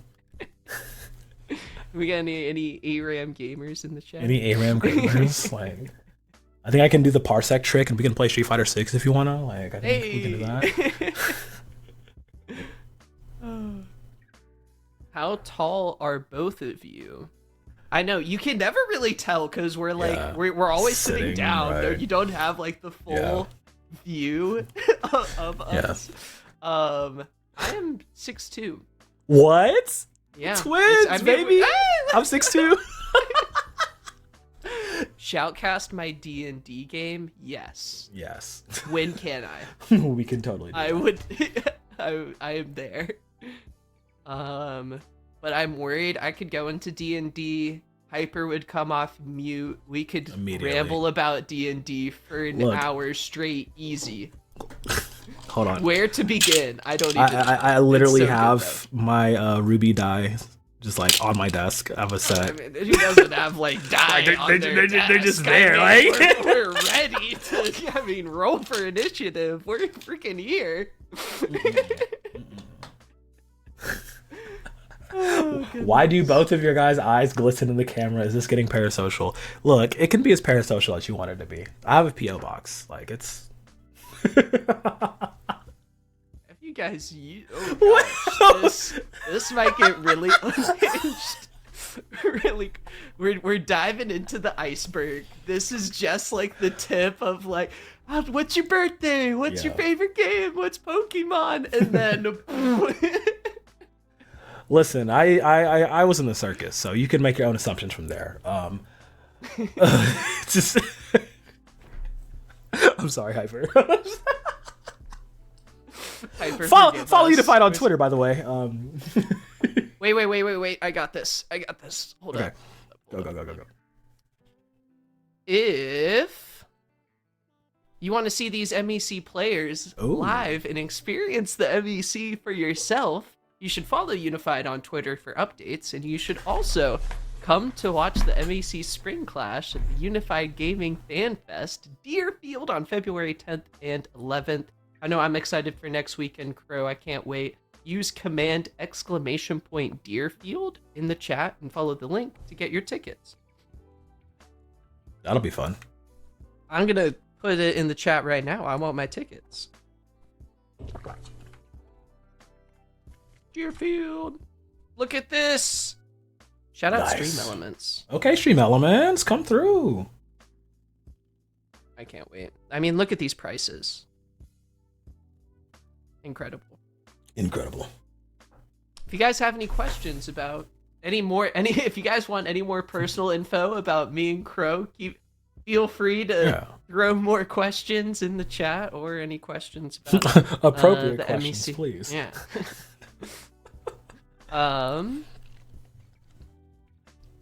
Yeah, I mean, this is, I feel like, what Travesty wanted for me. On the podcast, he was talking about, like, Matt could be a really good radio host or something. We could launch officially our Mac making show on the stream. If anyone has time to dial into the stream, call the line below and we'll talk about our duo troubles.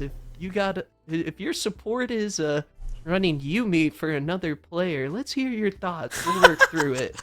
Feel free to drop some Mac making issues in the chat. We'll try and talk through some of these while we continue to wait on match number 2. Ladies and gentlemen, we appreciate y'all joining us to the Mac making live show. Please, again, any duo troubles? Is your jungle not ganking? Is your mid lane enting? We've heard it all.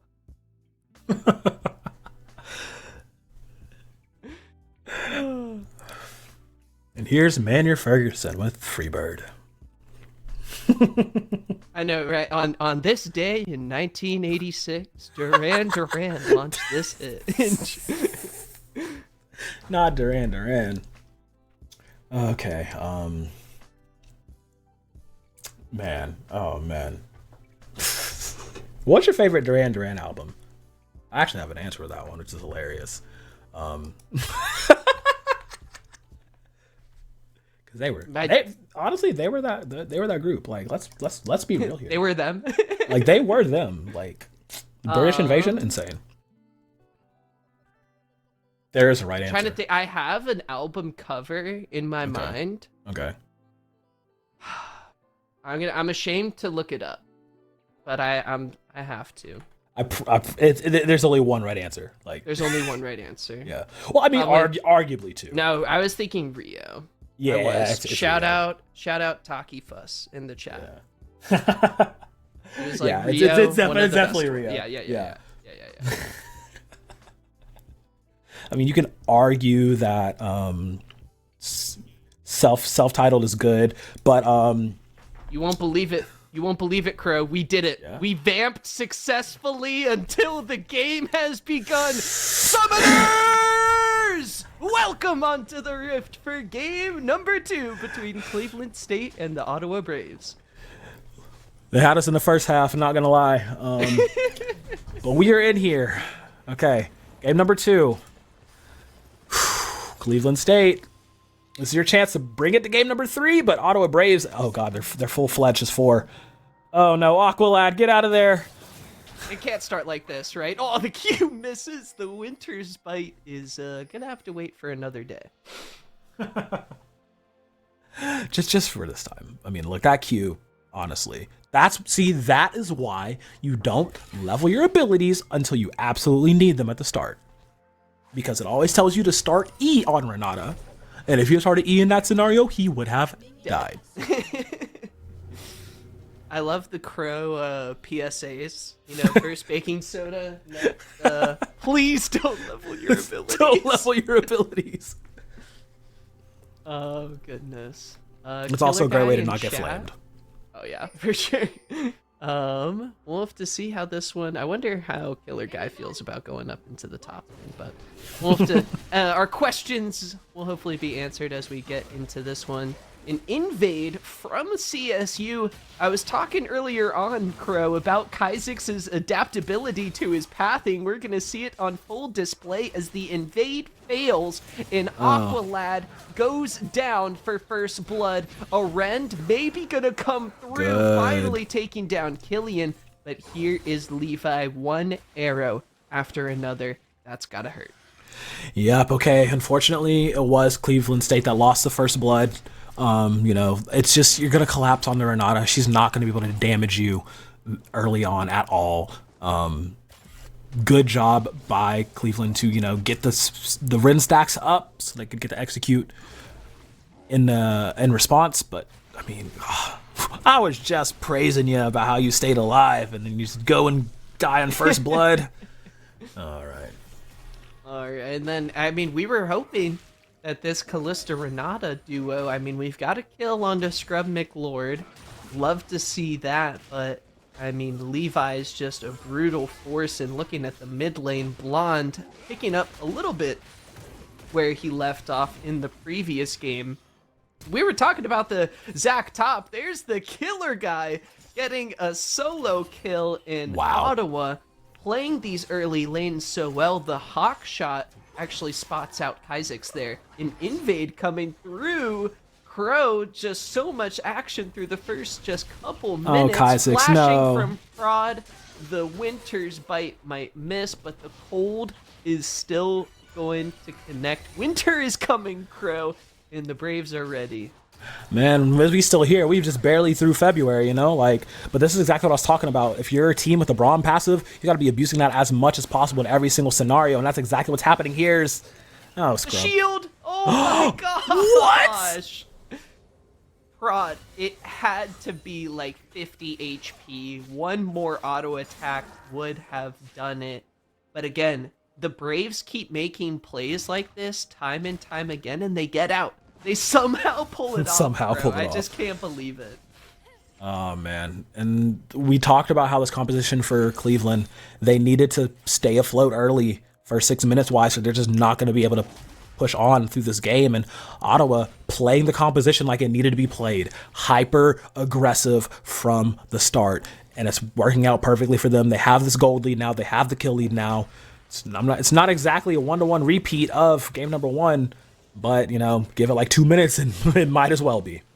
It's a big mid lane play potentially, but Kaizix can't do anything. Shoes is shoved underneath the turret. He just has to go and pick up Scuttle Crab. Blonde gets the ward down. The Draven's being safe, not a care in the world. Some items coming through for the bot lane's going to make things much more interesting. But Shoes on a bit, having a bit better time on the mid lane matchup is down a little bit in CS. As we see Crow, Killian on the Braum, not on his Rumble this time around. He's up to some shenanigans. Let's see if he can catch the CSU bot lane off guard. He's literally just gonna play the Braum just as aggressive as he would. Like you've kind of already seen it. Like this is exactly what you're looking for from this composition. Like from this Braum in this position, right? He knows exactly what he needs to do. Because, like, as soon as he gets that passive off, that's like a triple slow, like, right there, you know? Because, like, you have the Ashe autos, you have the Ashe W, you have the Braum Q, and the Braum passive. Like, bro, Studlock City happening right here on a Twitch stream near you. Ottawa, they're just gonna keep pushing. And right I mean, now, they don't know. Oh no, Isaacs is sitting on a ward. He's just smacked in that brush. No sweepers to clear it out.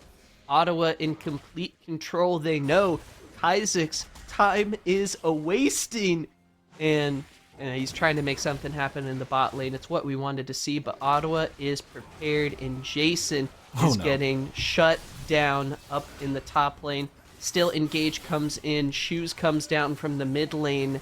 Late rotation coming through. Whirling Death dealing a little bit of damage. Levi's going to slow everybody down. Oh, Prod no. is the first to join. Levi flashes away. The Q connects. Prod picks up a kill. Ultimate comes through in the top lane. Action all over the rift. Jason trying to get a solo kill. 3-on-3 in the bot lane as Jason comes out on top. Scrub McLord can't quite catch a break in this bot lane as Blonde cashes in a massive amount of gold, in Ottawa grow their lead to 2,500. Man, oh man, Mac, take a breath and a bow, my boy. That was literally just, is this TNA? Are we total nonstop action? Like, what's going on here? Like, literally just 9 kills. By the way. all gas, no brakes, 9 kills.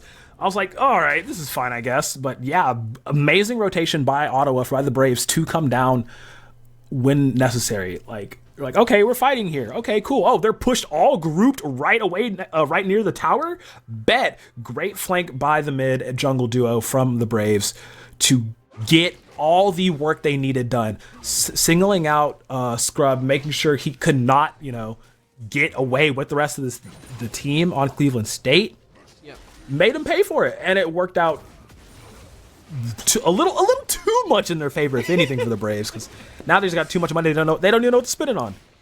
Blonde is, I think, the biggest menace I have seen in a while. He is just going in level 6 versus level 5. Oh, Shoes no can't way. stop the train coming through. Blonde gets his second kill on the Draven in Ottawa. This could just not have gone better for this early game.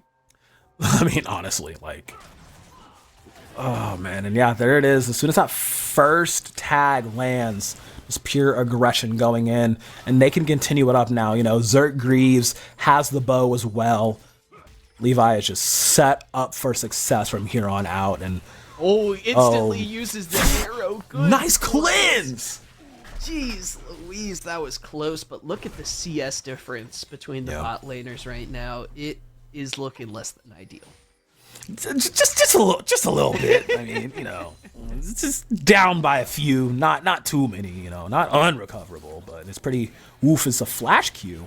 Ignite onto Levi as well. What? They're trying to make the play happen. Renata Passive's gonna come bail out, through. bail out! McLord survives. They get the 2 for nothing, but Prod connects the kick. The Dragon is raging through as Prod dashes in for a double. Oh my goodness. It was a cute little double coming out from CSU's bot lane. Amazing use of the Renata W, that bailout.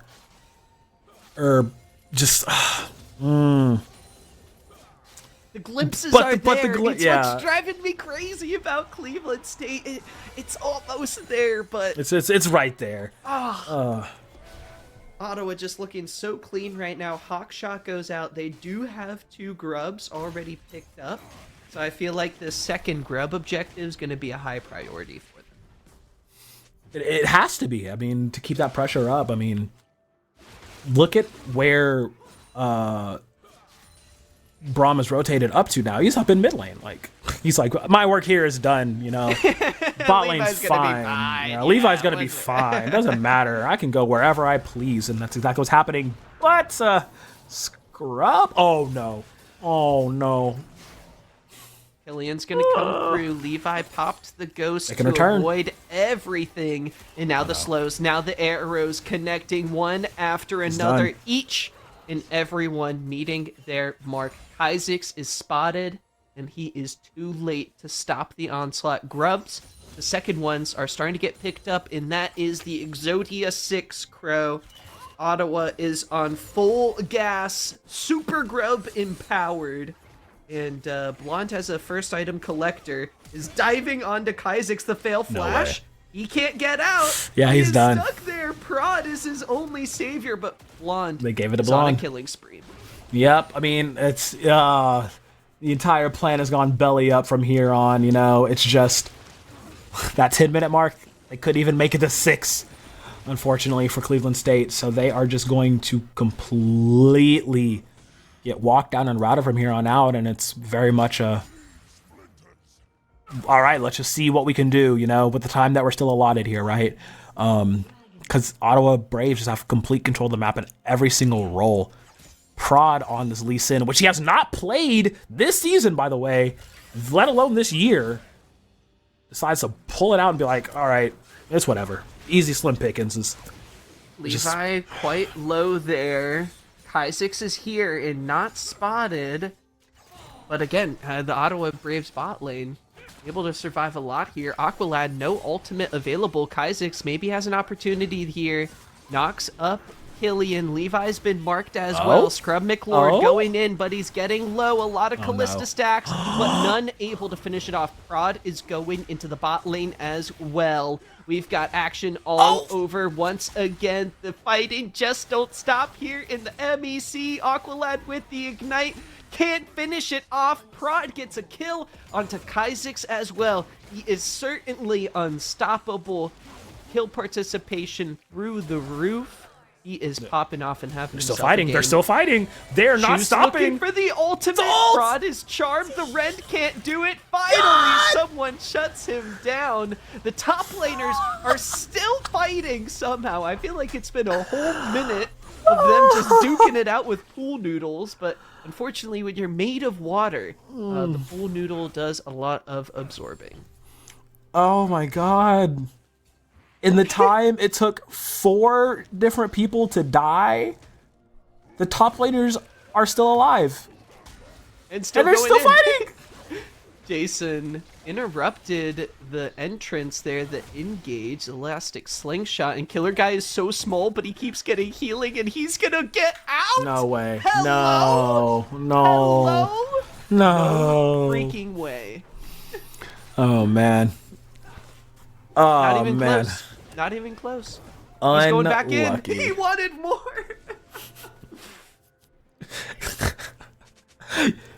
Mac, are you familiar with One Piece? I am. A little Okay. bit. It's about pirates. Yes. Oh, wait, Loosely. like... Yeah, okay, yeah. So you know Dorian Broggy, right? Yeah. Yeah, you know they're just always fighting, just 2 giants just fighting forever. Yeah. That's exactly what's happening in top lane. Like, they're just beating the hell out of each other and be like, all right, cool, whatever. Let's take a break and then get right back to it.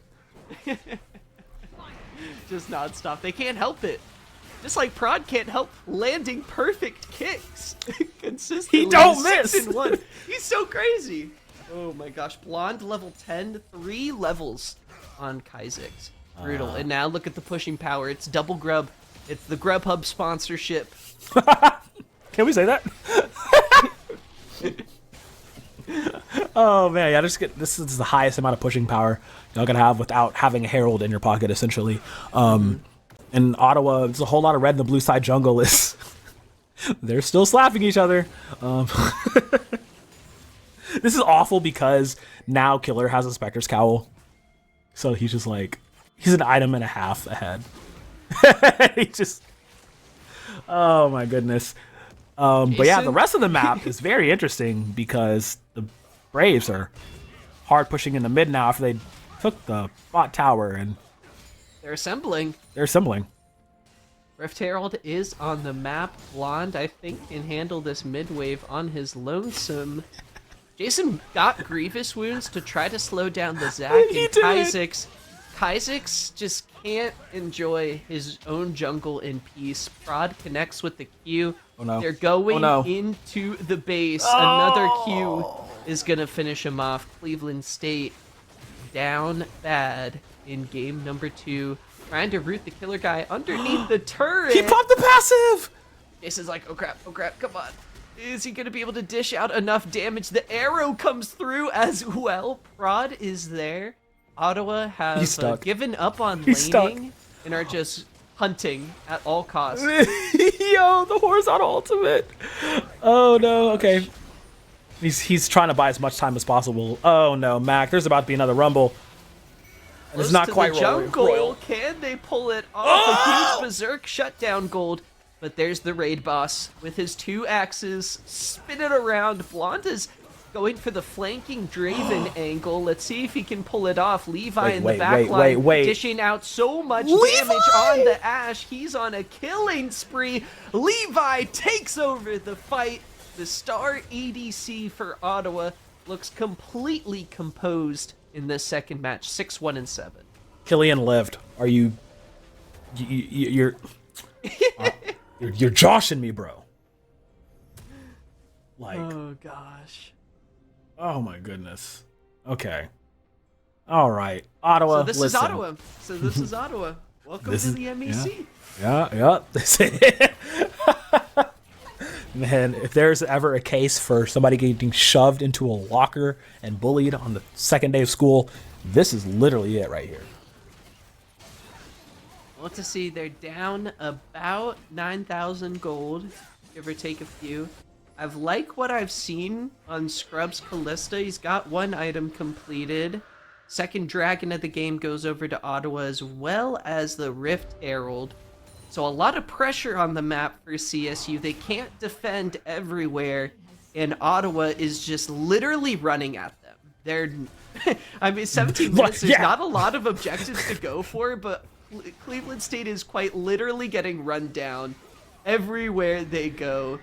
Rift Herald gets summoned up in the top lane. Perfect pusher for Levi. And again, they've got double grubs. They're just going to keep it going. There's nothing they can't get away with at this point. Like, actually on their own door. And there's like, all right, let's keep fighting. This could potentially be a good turn, though. Good root, good ultimate coming out. A lot of damage. Blonde takes down his own teammate with that collector. Here comes Aqualad. The Draven gets shut down. Oh no! He's getting stepped on in the top lane.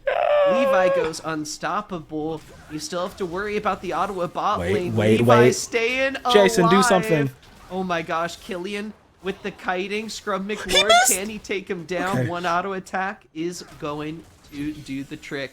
Killian, the last one standing. Ottawa have found their limits, unable to surpass them. They get taken down for going too aggressive, but for CSU, no major objectives on the map to pick up. They just have to, you know, get their bootstraps, try and tighten them up, see what items they can pick up, and keep the game going.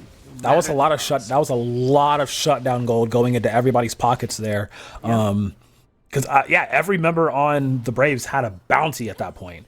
So I mean, that's just, you know, great bonus gold going for them. But like you said, no standing objectives other than the towers for them to even try to go for. But like, the waves are just in such a bad state to where they can't even do that. So they have to settle for the wards that are littered throughout their jungle by the enemy and get those as fast as they can.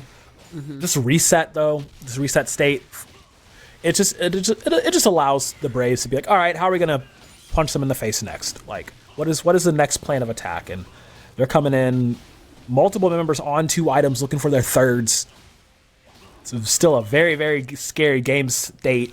You know, 7K differential.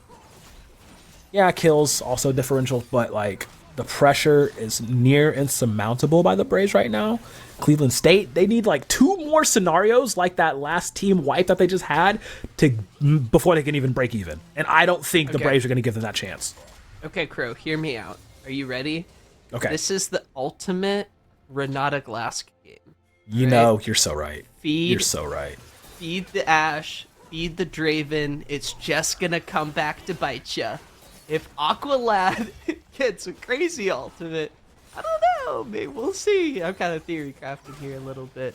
We got the next dragon up in 2 minutes. Ottawa makes quick work of that mid tower. Kha'Zix unable to go in. Redemption healing comes through. Arrow connects.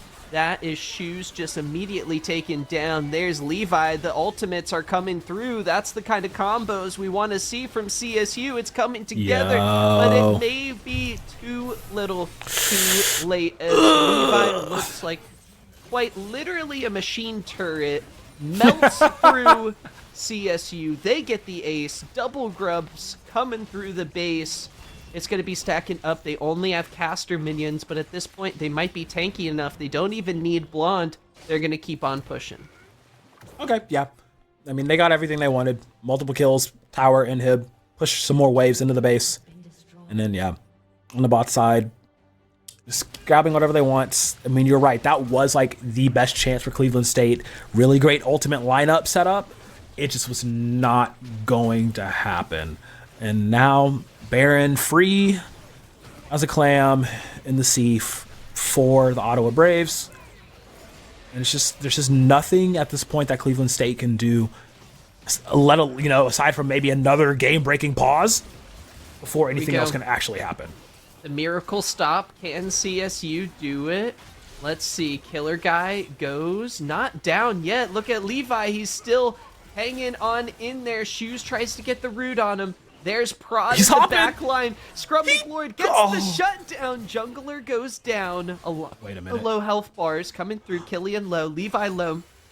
Isaac's a lot of health. Shoes a lot of health. Why are you running? Let's see if they can turn this one around. Ultimate comes through. They try to go in on the ultimate comes through as well. Oh my goodness. Aqualad and Kaizik's making the fight work. They're staying alive, Crow. A lot of minions pushing the base. They gotta go back to deal with that threat, but CSU keep catching Ottawa off guard here. Yeah, I mean, all Killer needed to do was stop the backs. But yeah, because Kaisix can't get in there to do any damage, to actually clear the waves like he needs to. And it's your jungle losing to top Zach. Like I said, a little bit of a menace. Gets the solo bolo. Gosh. He barely has any armor. Or I guess the Hollow Radiance might give armor? Maybe? I don't know. New items, guys. I don't know. Yeah, new items so much, right? Came out. Analysis from Matt? I don't know. Looking at the wrong guy. No, it's strictly an MR item. It's literally just how much the burn goes and the magic damage. Kaizix was doing like no damage. He was doing no damage. I know. That's the worst part. I blame the Dark Seal. Baron Part 2.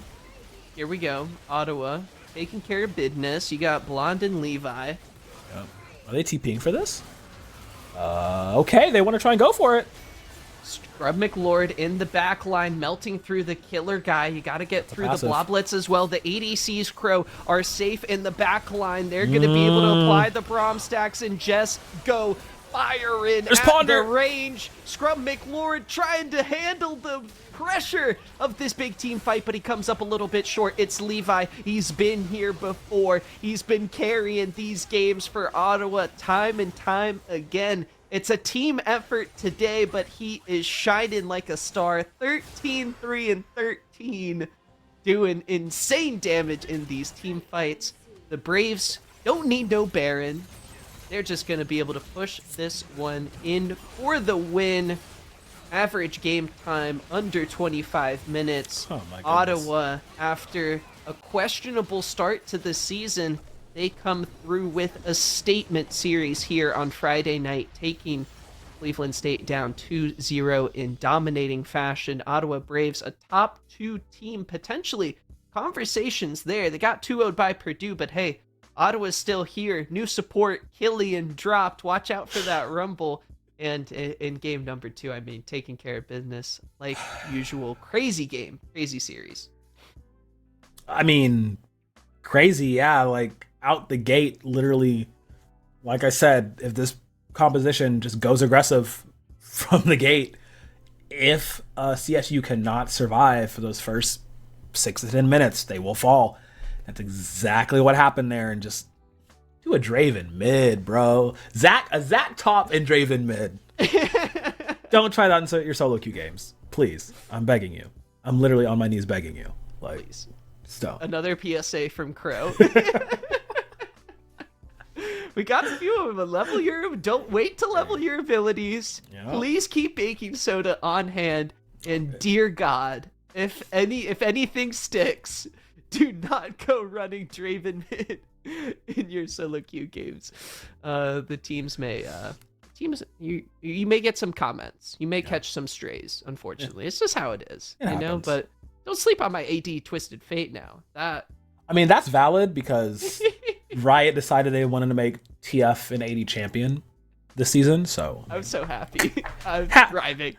Like, I was like, bro, like, are you kidding me? What do you mean his passive works on towers? All right. Oh, goodness. We do, luckily enough, we've got something special for the squad, for the viewers. We're not hopping into a break. We're hopping straight into the post-game interview. We are joined here on the stream by the one and only mid laner from the Ottawa Braves, Blonde. Thank you so much for joining us here on the stream. What's up, guys? How's it going? It's going. It's going. Hey, we are vibe after that little pause during me and Crow were doing a Q&A on stream. Yeah, it was nice. We were chilling. I so saw the game broke or whatever. That was unlucky. Y'all are too strong. You broke the game apparently. The level 1 invade, like we really couldn't handle that. But regardless, we'll hop in, and I'm honestly curious, Blonde, the LeBlanc mid game number 1. Were you ready for that red 5 counter pick to come your way and to lock in a champ like that? Yeah, LeBlanc is one of my most played champs over the years, definitely. Probably my number 2, and it's really good picking a Victor, and Victor kind of sucks. But I don't flame them too bad because their team kind of got messed up, and Shoes is a support man. He's actually a really cool guy, but he's auto-filled in mid, so I was like, bro, I'm so sorry. Like, I'm sorry, little one. Oh man, that was extreme. Like, because I was looking at the OP.GGs, and I'm just kind of like, because want to get as much data on players as possible. And I'm like, when I saw the LeBlanc hover, I'm like, wait, doesn't he play? And you just immediately lock it in. I'm like, okay, here we go. Okay, so we have to talk about it, of course. The swap from your amazing, your top laner from being in top lane to playing support for this series. Was it just business as usual, honestly, in the comms, like in the planning and the drafts? Talk me through that. Yeah, so honestly, this is gonna sound a little unprofessional, but the reality is that Fawn is our coach, and he and Plux is also an NACL. They play for Lit, he coaches for Lit and plays for Lit. And they had an NACL match tonight that they had to practice for, so we flipped a coin, and Killian won support, which means Killer Guy is one of our backup top laners, so he went top lane, and that's what happened. And then I did draft, and Rumble made it through, and you were like, they're fools. How could they? Free real estate. They think I won't?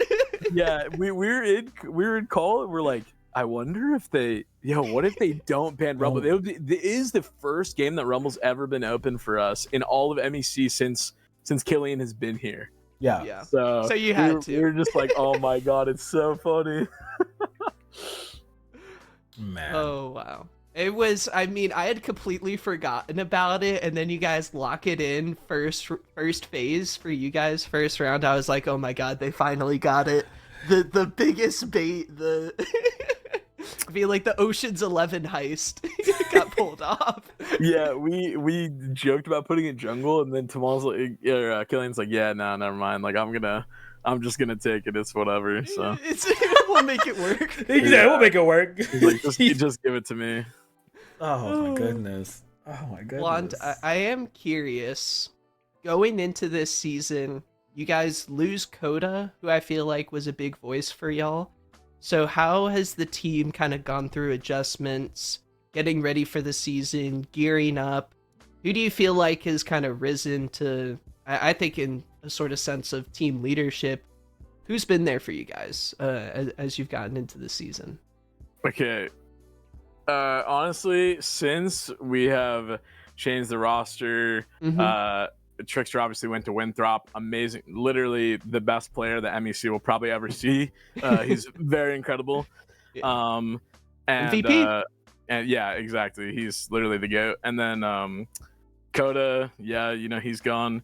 But we picked up Plux, which is obviously an upgrade because Plux is an NACL support and Coda was an off-roller.